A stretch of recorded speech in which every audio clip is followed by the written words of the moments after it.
अरे जी, मैं किसी को भूलना चाहता हूँ पर बार बार उनका चिंतन आ जाता है महाराज जी। मैं अब मैं क्या करूँ महाराज जी, मेरा मार्गदर्शन। किसी की याद पकड़ लो तो याद से याद को काट दो। भगवान की याद से जगत की याद काट दो। भाई हम किसी स्त्री शरीर में आसक्त होते हैं, पुरुष शरीर में आसक्त होते हैं, पदार्थ में आसक्त होते हैं, विषय में आसक्त होते हैं। यही यहाँ की दुर्दशा है। यहाँ की जो दशा है, दुर्दशा में परिणित हो गई है कि हम किसी वस्तु, व्यक्ति, स्थान बड़ी जल्दी आसक्ति हो जाती है। देखो भरत जी महाराज भगवान की प्राप्ति के लिए अपनी राज पत्नी, पुत्र सबको त्याग दिया और हिरण के बच्चे में फंस गए। हिरण की स्मृति में मरे तो अगला जन्म हिरण का हुआ। तो अगर हम भगवत स्मृति को जागृत रखें तो कोई भी स्मृति हमको परास्त नहीं कर सकती। अब भगवत स्मृति के बिना हम एक जगह फंसे फंसे ही फंसे हैं। देख लो, एक थोड़ी याद है हमारी, एक याद नहीं, एक जगह नहीं फंसे, सैकड़ों हजारों जगह फंसे हैं। पर एक प्रधान हो गई है इसलिए वो 99 पीछे की दिखाई नहीं देती। अभी एक मिटे तो 99 तुम्हें दिखाई देंगे पीछे। समस्त आसक्तियों का नाश भगवत स्मृति से होता है। यस्य स्मरण मात्रेण जन्म संसार बंधनात् विमुच्यते नमस्तस्मै विष्णुवे प्रभु विष्णुवे। यदि भगवान का स्मरण करो भाई तो बच सकते हो, नहीं तो आसक्ति तो सर्वनाश कर देती है। कोई भी आसक्ति हो, सर्वनाश का मतलब मानव जीवन मिला है भगवत प्राप्ति के लिए और वो ना हुआ तो सर्वनाश ही हो गया। हम कहीं ना कहीं इन आसक्तियों में तो फंसे ही हैं। काम, क्रोध, लोभ, मोह, मद, मत्सर, ये सब आसक्ति है।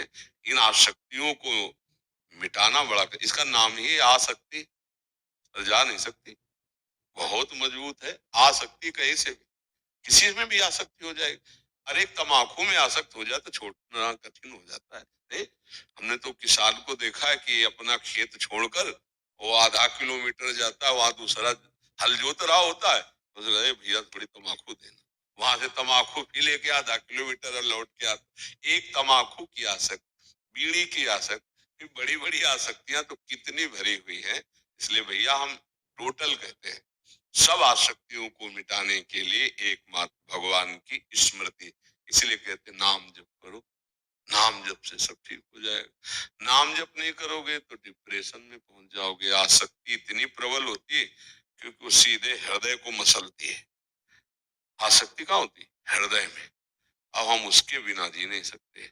अच्छा, जिससे आसक्ति की वो नाशवान है, चाहे शरीर हो, चाहे पदार्थ हो, चाहे पद हो, चाहे वस्तु कुछ भी हो, यहाँ जगत का सब नाशवान। अच्छा, खास बात, हम आपसे आसक्ति कर रहे हो, आप तीसरे से आसक्ति कर रहे हैं, अब और बुरी दशा नहीं है। हम आपके बिना नहीं जी सकते और वो हमसे कोई मतलब नहीं, वो दूसरे के बिना नहीं जी सकते। ये है माया का चक्कर कि हम जिसे देखकर जीना चाहते हैं वो हमारी तरफ देखना ही नहीं चाहता। अब क्या करें? इसलिए थोड़ा उठो, तुम भगवान के अंश हो। ऐसी स्मृतियों में मत फंसो जो तुमको इतना नष्ट कर दे कि तुम अपने जीवन को ही हार जाओ। इसलिए नाम जप करो, सत्संग सुनो, और आसक्ति का मोड़ किया जा सकता है। आसक्ति का मोड़ किया जा सकता है। जैसे नदी है, आप उसे रोक नहीं सकते। अब उसके लिए पहले नहर निकालो दोनों साइड से, फिर आगे चल के बांध लगा तो रुक जाएगी, क्योंकि उसका पानी निकलने। अब आसक्ति को सीधे रोका नहीं जा सकता, उसको मोड़ दो भगवान की तरफ।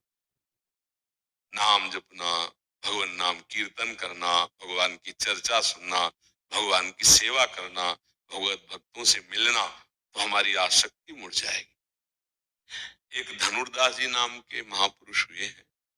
वो अपनी पत्नी में बहुत आसक्त थे, बहुत सुंदर पत्नी थी, और इतना आसक्त थे कि अब जैसे बाजार जाना है सामान लाने, सब्जी और या, वो नहीं जाते थे। हाँ, अब पत्नी जाएगी तो वो छाता लेके चलते थे कि धूप न लग जाए, और बैक चलते थे। पत्नी ऐसे चल रही तो छाता लिए ऐसे, मतलब आसक्ति है।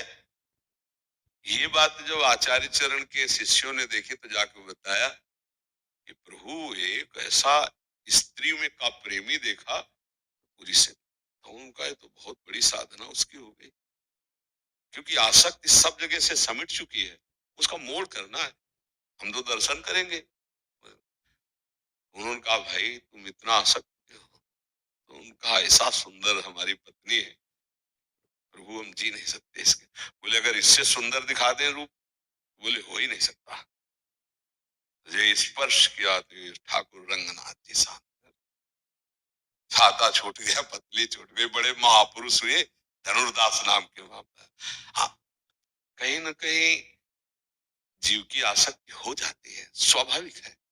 इस आसक्ति को मिटाने के लिए तो हमें मानव देह मिला है, और वो आसक्ति भगवान से जुड़ने पर ही मिटेगी, अन्यथा नहीं। बहुत पावरफुल माया है, बहुत पावरफुल, और बहुत दुर्दशा होती है। देखो सबके हृदय में एक प्यार है, ये अनुभव की बात सब देख लो। ऐसा लगता है कि हम किसी से प्यार करें, कोई हमसे प्यार करे, सबको लगता है, क्योंकि प्रेम भगवान का स्वरूप है, जीव भगवान का अंश है, उसमें प्रेम है, वो प्यार करना चाहता है। पशु पक्षी वस्तु स्थान पद, कहीं ना कहीं वो प्यार हमारा फैल गया गलत जगह, और वो लौट कर हम जैसा प्यार करते हैं वैसा नहीं मिलता, कहीं से भी आप देख लो, तो वो असंतुष्ट हो जाता है। क्योंकि वो लौट कर प्यार अगर वैसा दे सकता है कोई, तो सिर्फ भगवान दे सकते हैं, क्योंकि हम चैतन्य भगवान के अंश हैं। वो हमको चैतन्य भगवान से ही प्यार मिल पाएगा, प्रकृति हमें प्यार नहीं कर पाएगी। हम प्यार किसी से करते हैं तो प्रकृति से करते हैं, शरीरों से, इससे। अच्छा, उसका भी मन है, हम चाहते हैं कि जो हमें प्यार करे सिर्फ हमें करे। देखो मांग है ना, और सदैव हमारे पास रहे, और बिना कहे हमारे मन की बात जान जाए, पूर्ण करे, केवल मेरे मनोनुकूल चले, ये तो कोई कर नहीं सकता सृष्टि में, नहीं कर। उसका मन है, उसका भी स्वभाव है, ये बात भगवान कर सकते हैं, क्योंकि वो सर्व सामर्थ्यशाली। भगवान क्या करते हैं, आपके मन के अनुकूल नहीं, आपके मने को चुरा लेते हैं, नहीं ले लेते। अब मन ही नहीं रहा, तो जोई जोई प्यारो करे, सोई मोहि भावे, अपने आप पालन। तो हमें लगता है बच्चा भगवान का नाम लो, उनके आश्रित हो, वही नहीं तो फिर यहाँ की आसक्ति तो नष्ट कर देती है। जब ज्यादा आसक्ति बढ़ जाती है तो फिर वो हिंसा में उतर जाती है, वो इतना कमजोर हो जाता है कि वासना हावी हो जाती है और उसका नाश कर देती है। क्यों? अब देखो ना, संसार में देखो ना, इसलिए मुझे लगता है कि मैटर तो बहुत सीरियस है आसक्ति का। भगवान कपिल देव जी ने कहा, संसार में जो आसक्ति की जाती है वो दुर्गति का कारण होती है। वही आसक्ति यदि संत महात्मा गुरुदेव भगवान पर कर ली जाए तो मोक्ष का खुला हुआ द्वार है। पर बड़ा कठिन है, संतों से कौन आसक्ति करे, भगवान से क्यों आसक्ति करे? और जबकि वास्तविक आसक्ति भगवान से ही होती है। देखो, जैसे हम किसी भी शरीर को प्यार करते हैं, अगर उसके शरीर के अंदर से भगवान चले जाएं तो भला कितने मिनट हम प्यार कर पाएंगे? फिर हम उस शरीर को जला देते हैं ना। तो अनजाने में भी प्यार हम भगवान से ही करते हैं। अब हम जानकर भगवान से प्यार करें तो अन्य शरीरों की आसक्तियां मिट जाए, बहुत कठिन है, बहुत कठिन है। जो हमारी आसक्ति फैल गई उसे समेटना बहुत कठिन है। अब इसीलिए नाम जप करो, सत्संग सुनो, धीरे धीरे जैसे रस्सी आती जाती है तो सिल पर भी निशान बन जाता है, ऐसे नाम जपते हुए भजन करते हुए हमारे जो आसक्ति हृदय में संसार की बन गई, वो अगर भगवान की आसक्ति आ जाए तो सब काम बन जाए। देखो तुलसीदास जी के पावन चरित्र में देखो ना, पत्नी से वो भी आसक्त थे, कभी मायके नहीं जाने देते थे। मतलब काम भाव होना एक अलग बात होती है, आसक्ति होना एक अलग भाव, प्रियता होना अलग बात।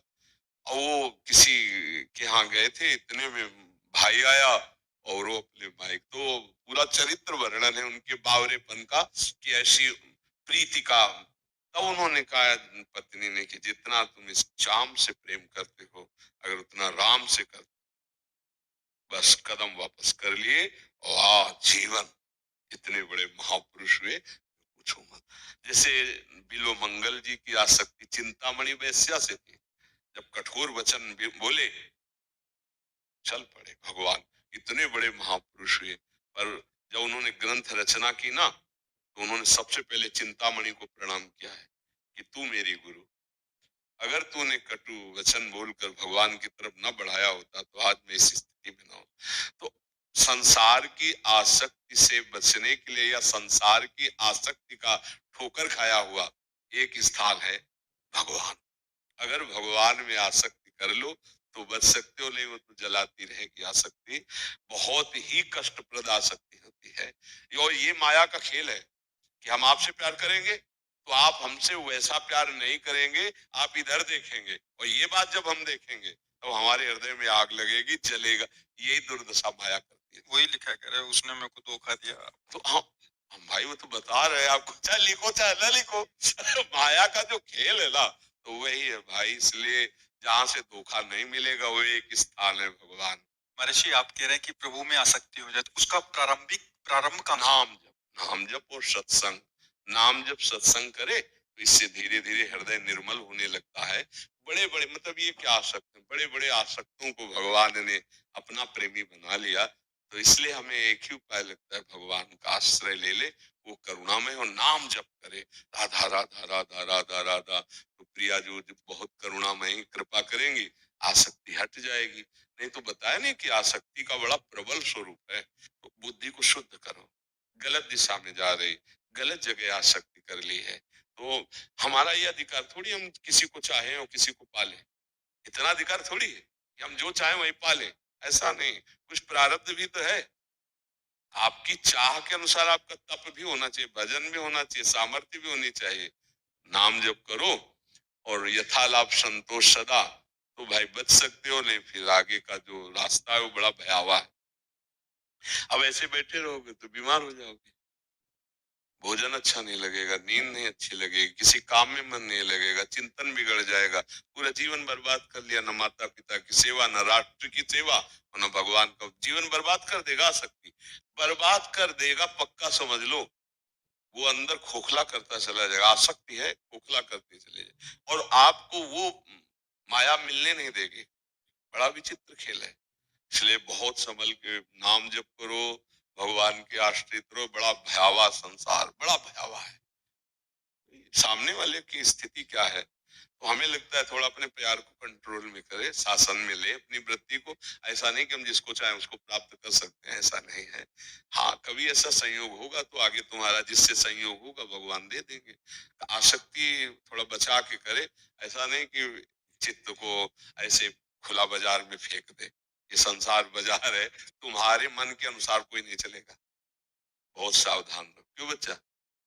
हाँ, नाम जप करो, अच्छे बच्चे बनो, आसक्ति से नहीं बनेगा, इससे तुम्हारी हानि हो जाएगी। जैसे अभी तुम्हारा चेहरा है ना, ये बहुत उदास चेहरा है।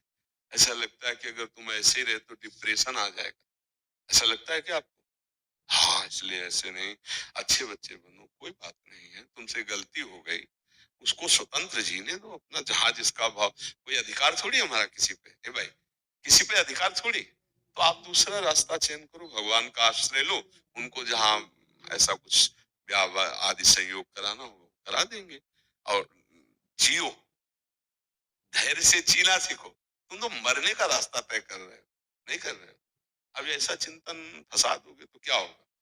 हमको तो डर लग रहा है सोच के कि अगर ऐसी आसक्ति, जैसे आपकी स्थिति है ना, अब ऐसी आसक्ति आपको खोखला कर देगी, आपके जीवन की हानि कर देगी। ऐसे नहीं बैठा जाता। अरे छल कपट संसार में हो रहा है, तुम क्या समझते हो सब प्यार करते हैं? पाए जान जगत में सब जन कपटी कुटिल कलयुगी कंचु। आचार्य चरण कहते हैं कोई बिरला ऐसा होता है कि तुम्हारे प्यार को समझ पाएगा बच्चा, कोई बिरला। क्योंकि प्रेम एक अलौकिक, उसमें रूप नहीं देखा जाता, प्रेम में गुण नहीं देखे जाते, प्रेम में धन नहीं देखा जाता, प्रेम में स्थिति। और यहाँ का प्रेम क्या देखता है? चमड़ा देख के होता है।